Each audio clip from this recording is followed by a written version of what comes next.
Hello, আসসালামু আলাইকুম guys, welcome to back in blogger. কি অবস্থা, কেমন আছেন? আশা করি সবাই অনেক অনেক ভালো আছেন। আমার মতে আপাতত যে আমি অনেক অনেক ভালো আছি। তো আমি আবার চলে আসছি সিঙ্গাপুরের নতুন একটা ভিডিও নিয়ে। তো আজকে যে বিষয়ে আমরা কথা বলবো সেটা হচ্ছে সিঙ্গাপুর এবং বাংলাদেশ ইমিগ্রেশন। এই ইমিগ্রেশন বিষয়টা আছে, এটা বিষয়ে আপনাদের বিস্তারিত আপনাদের জানাবো।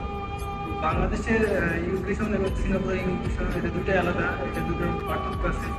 সিঙ্গাপুরে ইমিগ্রেশন আপনার পুলিশে কোনো ভয় নাই। বাংলাদেশে যেরকমটা ভয় করে যে ইমিগ্রেশনে পুলিশে অনেক কথা বলে, অনেক তথ্য নেয়, এগুলো সিঙ্গাপুরে পুলিশ চলে। সিঙ্গাপুরের পুলিশে আপনাকে আরও সাহায্য করবে, আপনাকে আরও সাহায্য করবে। সিঙ্গাপুর পুলিশে কোনো ভয় নাই। তো বাংলাদেশের ইমিগ্রেশনে আপনাদের যেগুলো জিজ্ঞেস করতে পারে এগুলো আপনারা বেশিরভাগ জানেন হয়তো বা। তো বাংলাদেশের ইমিগ্রেশনে যতটা ভয় ভয় থাকে, তো আপনাদের এখানে ততটা ভয় নাই। সিঙ্গাপুরে আপনার ইমিগ্রেশনে যেগুলো বলতে পারে আর কি, মানে আমি যেগুলো বেসিক্যালি জানি সেগুলো আপনাদেরকে জানানোর চেষ্টা করবো ইনশাল্লাহ। তো আপনাদের সিঙ্গাপুরে ইমিগ্রেশনে আপনাদের বলবে যে আপনার প্রথমে পাসপোর্ট নেবে। পাসপোর্ট অনুযায়ী নেওয়ার পরে আপনার নাম জিজ্ঞেস করবে যে নাম এখানে কী দিয়ে আছে। আপনাকে হয়তো বা জিজ্ঞেস করতে পারে যে তোমার নাম কি। এটা ইংরেজিতে বলবে, সিঙ্গাপুরের যে ভাষাটা আছে সেটাতে আর কি।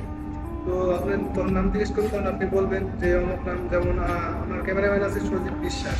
তো আপনার পাসপোর্টে হয়তো দেওয়া থাকবে বিশ্বাস সজীব, বিশ্বাস সজীব অথবা বিশ্বাস এমডি সজীব, এরকম আর কি।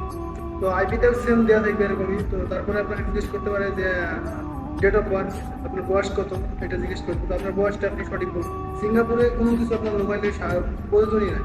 সিঙ্গাপুরে কোনো কিছু ভয়ের কোনো কারণ নাই। আপনাকে পুলিশে যদি আপনার কোনো সমস্যা হয় পুলিশ আপনাকে সাহায্য করবে, আপনার কোনো ভয় নাই গো। তো আপনি এটা বেসিক্যালি সব কিছু সত্য বলবেন, কোনো মিথ্যার আশ্রয় নেবেন না। তো দ্বিতীয়ত আপনার কোম্পানির নাম জিজ্ঞেস করতে পারে, আপনার কোম্পানি কি এটা জিজ্ঞেস করতে পারে। তো আপনি তখন বলবেন যে আপনার নাম জিজ্ঞেস করবেন যে আপনার কোম্পানির নাম কি, তখন আপনার কোম্পানির নামটা বলবেন। তারপরে আপনার জিজ্ঞেস করতে পারে ইমিগ্রেশনে যে আপনার সেখানে কিসের জন্য আসছেন। তখন আপনি বলবেন যে আপনি এসপাসে এসছেন, পিসিএমে এসছেন, কিংবা আপনি এখানে রড পেন্টিং যেটা আর কি আসেন, যে কাজের উপর আসেন সেই কাজের কথাটা বলবেন। তো আপনার তারপরে আপনারা জিজ্ঞেস করতে পারে যে আপনি সিঙ্গাপুরে এখানে কয় বছর থাকার ইচ্ছা চাইছেন, কি বলবেন। মানে এগুলো আর কি বেসিক্যালি যেগুলো জিজ্ঞেস করে আর কি। তো তারপরে আপনাকে সবকিছু দেখার পরে আইপি চেক করার পরে আপনাকে কোম্পানির নাম জিজ্ঞেস করার পরে আপনাকে পাঠিয়ে দেবে। ইমিগ্রেশন যখন ওকে হয়ে যাবে তখন আপনাকে ইমিগ্রেশন বার করে দিয়েছি। জাস্ট একটা ইমিগ্রেশন আপনাকে যে 4-5টা ইমিগ্রেশন পার হয়ে আসতে হবে এমনটা না। একটা ইমিগ্রেশন পার হয়ে আসলে সিঙ্গাপুর ওকে। তো ইমিগ্রেশন পার হয়ে আসার পরে আপনার কোম্পানির এখানে গাড়িতে জন্য আপনাকে অপেক্ষা করতে হবে। আপনার কোম্পানি জানাবেন যে আমি ইমিগ্রেশন পার হয়ে চলে এসেছি, দেন আমার একটা গাড়ি পাঠাবে। তখন কোম্পানি গাড়ি পাঠিয়ে দেবে, গাড়িতে চলে যাবে।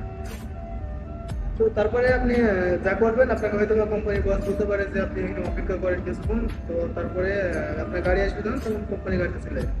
তো এই ছিল আজকের ভিডিও, যে সিঙ্গাপুর এবং বাংলাদেশের এই ইমিগ্রেশন ভিডিও। তো এটাই আমি আজকে জানানোর জন্য আজকে আসলাম আর কি।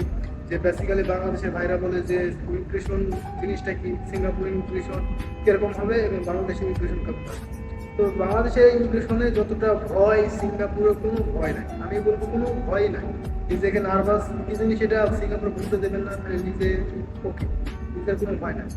তো বাংলাদেশের পুলিশ দেখলে হয়তো বা অনেক মনে ঘাবড়ায়, কারণ বাংলাদেশের পুলিশ জানে যে একটা জিনিস পাইলে পারে সেটা টাকা একটা জিনিস করতে পারে।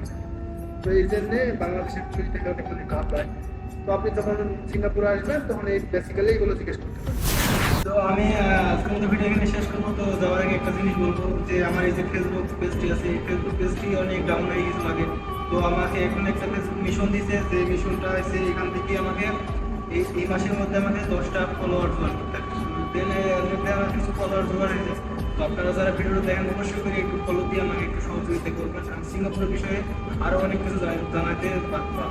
তো আপনারা অনেকে দেখছেন যে এর মধ্যে আমি ফানি ভিডিও সুদীপ ভাইকে নিয়ে এবং আমার এই যে কথাবার্তার মধ্যে, তো এইগুলো যদি একটু ভুল করে হয় তাহলে আপনি কমেন্ট করে কোনো সমস্যা নাই। তো ভিডিও গেম শেষ করছি। আমি আছি এখন ডিউটিতে। আমার সজীব ভাইও আমার লেগে বসে আছে, ডিউটি শেষ অনেকক্ষণ। এই যে ভিডিও করার জন্য আমরা এখানে আমরা আছি। আমার কোম্পানির এরিয়া এটা, আমি কোম্পানির মধ্যে এখানে খাওয়া দাওয়া করি বসে থাকি, সেই জায়গাটায় ভিডিও করতে আসছি। তো আজকে বাইরে ভিডিও করার মতো পরিস্থিতি নাই, যেহেতু ক্যামেরা খুব ভালো একটা দেখা যায় না, আইফোনের ব্যাপারে দেখা যায় না অন্ধকার, এই জন্য আজকে ভিডিও। তো বাই বাই, আল্লাহ হাফেজ, দেখা হবে নেক্সট ভিডিওতে।